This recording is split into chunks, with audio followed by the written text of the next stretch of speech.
Donc, de 1872 en 2022, dans l'année prochaine, il y a cela 150 ans depuis que notre congrégation a été réactivée. Aujourd'hui, nous inaugurons une année particulière dans laquelle nous ferons la commémoration de la période entre la suppression en 1866 et la réactivation en 1872.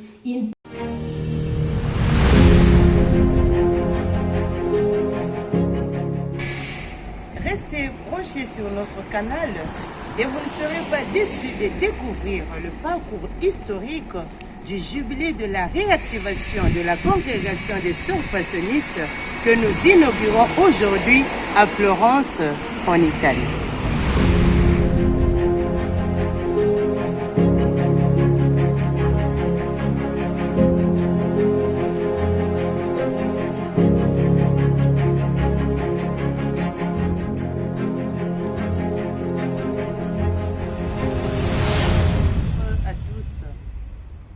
Aujourd'hui, 18 septembre, la congrégation des sœurs passionnistes est très contente d'inaugurer le 150e anniversaire du jubilé de la réactivation. Fondée par la marquise Marie-Madeleine Frescobaldi, cette congrégation qui a connu des moments difficiles dans le parcours historique après la mort de la fondatrice a été presque supprimée, et grâce à la foi et au dynamisme de sœur Potifissa et de Don Fiametti, la congrégation a revu le jour, et c'est ce que nous appelons la réactivation. Au cours de cette présentation, la sœur Ange Calassé, religieuse de la congrégation des sœurs passionnistes étudiantes en Italie, va nous brosser le parcours historique de notre congrégation tout en nous donnant le sens de ce jubilé que nous inaugurons aujourd'hui. Restez branchés sur notre canal et vous ne serez pas déçus de découvrir notre parcours historique.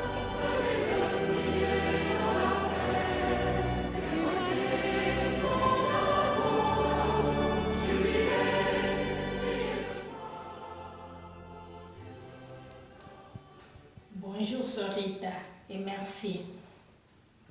Oui, le but de ma présence ici est d'informer tout le monde qu'aujourd'hui, 18 septembre 2021, en Italie, dans l'enceinte de la maison mère Assigna, la congrégation des sœurs passionnistes de Saint-Paul de la Croix ouvre l'année préparatoire pour la célébration du jubilé de 150 ans de sa réactivation. Et je pense qu'avant de parler du sens de ces jubilés, nous devons tout d'abord parcourir, d'une manière synthétique bien sûr, l'histoire de notre congrégation, de la congrégation des sœurs passionnistes de Saint-Paul de la Croix. Et le temps qui marque l'origine de notre congrégation se situe entre la fin des années 1700 et le début des années 1800, une période dominée par beaucoup de mouvements, entre autres l'illuminisme, la Révolution française. Et c'est juste dans ce contexte-là qu'est née notre fondatrice Marie-Madeleine Frescobaldi en Italie, dans la province de Florence, en 1771. Épouse de M. Pierre-Robert Capone, et de cette union sont nés 4 enfants, dont 3 filles et 1 garçon. Et le garçon était l'unique enfant qui avait survécu. Et comme nous le révèle le document historique, nombreuses sont les conséquences qui résultent de la Révolution française. Les injustices, la pauvreté, la violence, l'abus sexuel des jeunes filles qui laissaient les campagnes, qui laissaient les villages et se rendaient dans de grandes cités, dans de grandes villes pour trouver du travail domestique afin d'aider leur famille à survivre. Et dans les maisons où elles travaillaient, ces jeunes filles étaient exploitées. Elles étaient objets de violence, elles étaient objets d'abus sexuels de la part de leurs patrons. Et dans les villages, ce sont les soldats qui faisaient violence aux jeunes filles. Et plusieurs d'elles restaient enceintes et couchaient en secret dans les structures de l'État, ce même État qui ne leur permettait pas de garder avec elles les enfants. Ces jeunes filles étaient vraiment exclues de la société et la prostitution était pour elles l'unique moyen pour survivre. Et plusieurs d'elles étaient infectées par des maladies vénériennes incurables et étaient internées dans les hôpitaux. Et parmi ces hôpitaux, il y a l'hôpital Bonifacio des Innocents à Florence, où notre fondatrice les avait rencontrés. Parce que notre fondatrice était une femme charitable. Elle se rendait régulièrement à cet hôpital pour aider les malades en compagnie de ses amis. Et c'est juste cette catégorie de filles que notre fondatrice avait choisie. Donc, elle les avait regardées avec un regard de compassion et elle était certaine qu'il est possible de tirer le bien de ces mâles, bien qu'à Florence, dans sa cité, beaucoup de gens se moquaient d'elle pour cette initiative. Et c'est ainsi qu'était né en elle le désir d'ouvrir une école pour l'instruction de ces jeunes filles. Malheureusement que cette école n'avait pas duré longtemps suite à quelques raisons. Et après, elle avait ouvert une maison, une retraite pour les prostituées qui désiraient abandonner la voie de la prostitution. Et cette initiative était soutenue par beaucoup d'amis, des bienfaiteurs. Et elle avait aussi engagé quelques maîtresses pour l'instruction de ces jeunes filles. Et la chose la plus intéressante, la plus merveilleuse, est que plus tard, après un parcours de conversion, 4 de ces jeunes filles-là avaient demandé de consacrer définitivement leur vie en Dieu.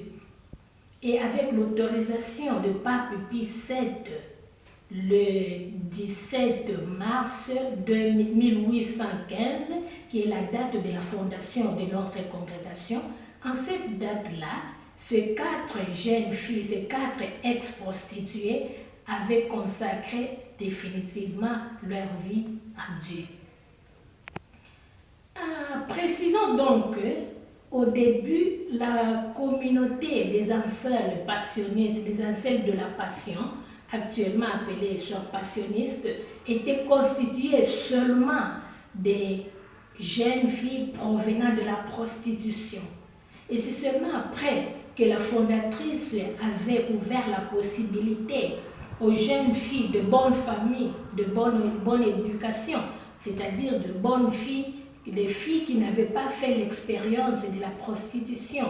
Il avait ouvert cette possibilité à ces filles de bonne éducation de faire part de la communauté passionniste. Ceci veut nous dire que nous devons nous libérer des préjugés et croire que la conversion est possible.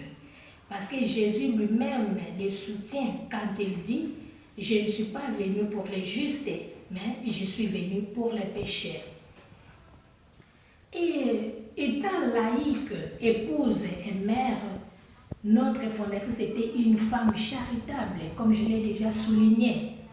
Et ne sachant pas les modalités de la fondation et de l'organisation d'une communauté religieuse, elle s'était rendue au monastère féminin des passionnistes à Tarquinia, c'est monial avec qui nous partageons la même spiritualité. Elle s'était rendue là pour se ressourcer et aussi pour en savoir plus.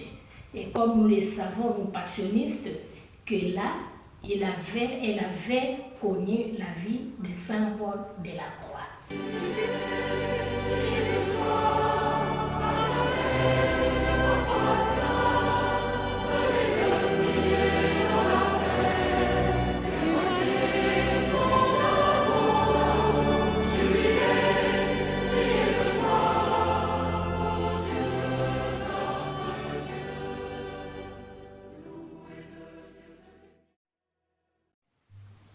Et la communauté passionniste évoluait très bien.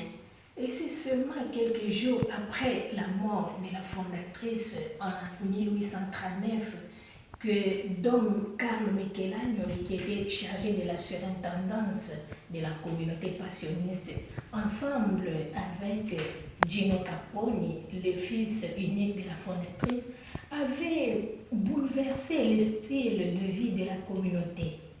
Ils voulaient ignorer la dimension charismatique, la dimension religieuse de la communauté. Et ils avaient imposé des changements qui avaient bloqué la liberté des sœurs et avaient limité l'accueil des vocations. Et les sœurs dans la communauté n'avaient droit à aucune décision. C'était vraiment un moment, une période très très dure pour les sœurs qui avait duré environ 27 ans. Et malgré tout, les sœurs étaient unies et elles étaient disponibles à tout sacrifice, comme le disait elle-même, pourvu que l'œuvre de la fondatrice aille de l'avant.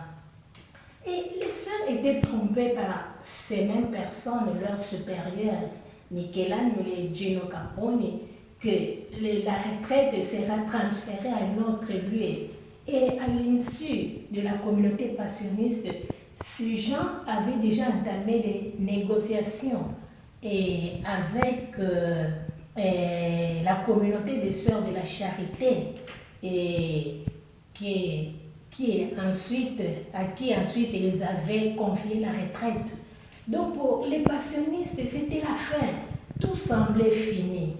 Donc, précisément en 1866, ces gens avaient pris la décision de supprimer la communauté passionniste avec pour raison que les passionnistes étaient peu nombreuses, elles étaient cloîtrées, elles n'étaient plus aptes à l'œuvre de la rééducation des jeunes filles égarées. Et ils avaient demandé aux sœurs de se disperser et d'entrer dans d'autres instituts religieux. Et Sœur Crocifix Antonioni était l'unique parmi les sœurs qui n'avait pas voulu entrer dans un autre institut religieux. Et elle était accueillie par un prêtre ami dans une zone périphérique de Florence. Et après un temps, elle faisait les démarches pour trouver une petite maison. Et là, elle se sentait seule, elle se sentait abandonnée par tous. Et il y avait aussi Sœur Pia Frossali, qui était la plus jeune de la communauté passionniste. Elle était allée vivre provisoirement dans un institut religieux. Et là, elle ne trouvait pas aussi la paix. Et elle avait gardé la correspondance avec Sœur Crocifix Antonioni. Donc, la dispersion de la communauté passionniste était vécue avec une grande douleur par toutes les sœurs, et en particulier par Sœur Crocifix Antonioni, parce que cette sœur-là tenait à ce que l'œuvre de la fondatrice puisse continuer. Et je pense que nous pouvons lire son état d'âme dans sa douleur, sa déception, mais aussi sa résignation et sa détermination de réactiver la congrégation des sœurs passionnistes de Saint-Paul de la Croix. Nous pouvons lire son état d'âme dans quelques-unes de ses lettres qu'elle adressait à Gino Capponi, le fils de la fondatrice, et à Sœur Pia Antonioni. Nous pouvons lire quelques-unes. La Sœur Pia, elle écrit: je suis ici dans la solitude en attendant que le Seigneur me montre ce qu'il veut de moi. Elle continue: je cherche une maison pour revenir à moi et une bonne compagne pour m'aider dans tous mes besoins. Je te prie par charité de me recommander à Jésus afin qu'il daigne me fournir une compagne fidèle, car aujourd'hui c'est si difficile. Et après avoir trouvé une petite maison, une maison très pauvre, Sœur Crocifix a invité Sœur Pia, qui avait manifesté le désir d'être sa compagne. Elle écrit: chère Sœur Pia, je ne peux te dire combien je me suis mortifiée pour trouver une petite habitation. Si j'avais eu de la patience, je me serais acheté le paradis. Et l'ardent désir de ce codifix d'amener au bout le projet de la réactivation de la congrégation, nous le voyons dans une lettre adressée à Gino Capone, le fils de la fondatrice, 2 ans après la suppression. Elle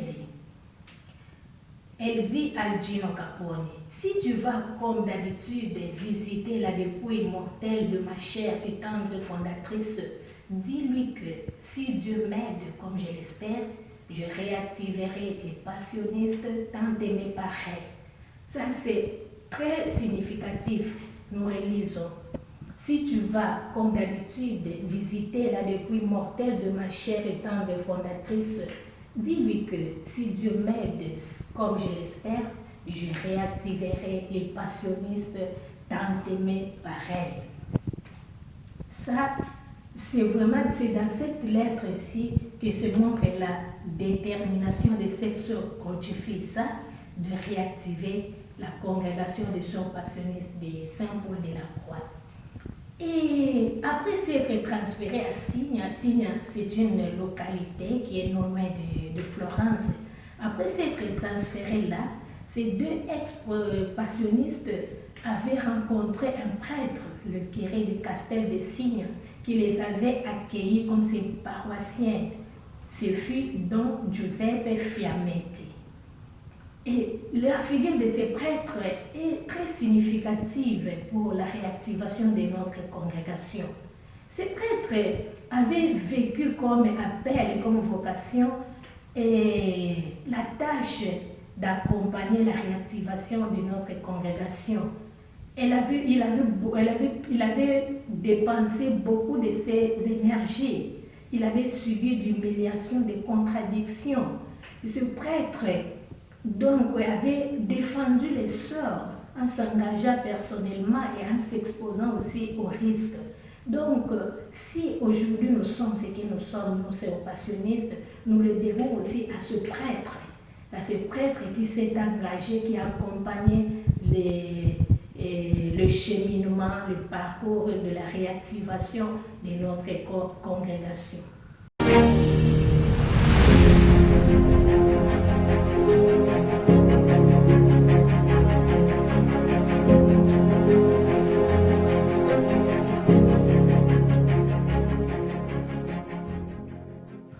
Oui, ici se montre vraiment, nous avons vu le parcours. Donc nous pouvons dire qu'il y avait du silence, on sentait même le silence de Dieu. Mais moi je peux dire que visiblement, la congrégation des sœurs passionnistes était morte. Oui, mais spirituellement, Dieu était à l'œuvre. C'était le moment où le grain tombé à terre était mort pour ensuite donner beaucoup de fruits. Et je peux dire que les 2 ex-passionnistes, toujours à Signa, avaient pris en charge une jeune orpheline. Ils les enseignaient, mais économiquement, ils étaient très, très pauvres. Très pauvres. Mais ils faisaient beaucoup de sacrifices pour les autres. Et petit à petit, ils évoluaient très bien. Et le 14 septembre 1872, dans la chapelle de la maison, ces 2 sœurs avaient repris la vie passionniste qu'elles avaient enlevée après la suppression. Et avec une jeune postulante, elles avaient redonné vie à la dimension communautaire. C'est là l'origine même de la réactivation de notre congrégation que nous inaugurons le jubilé aujourd'hui dans la communauté de Signa.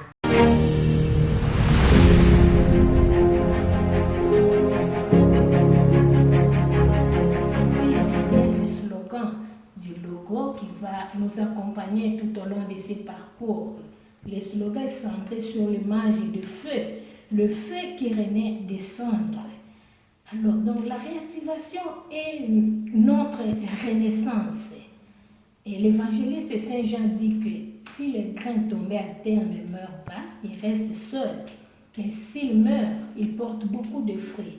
Et ces fruits, c'est nous, sœurs passionnistes de Saint-Paul de la Croix, présentes dans tous les 5 continents du monde, comme l'avait souligné la Madre Générale dans une de ses lettres circulaires, que si nous sommes aujourd'hui, nous sœurs passionnistes, si nous sommes ce que nous sommes aujourd'hui, nous les devons à ces 2 sœurs, Crucifissa et Pia.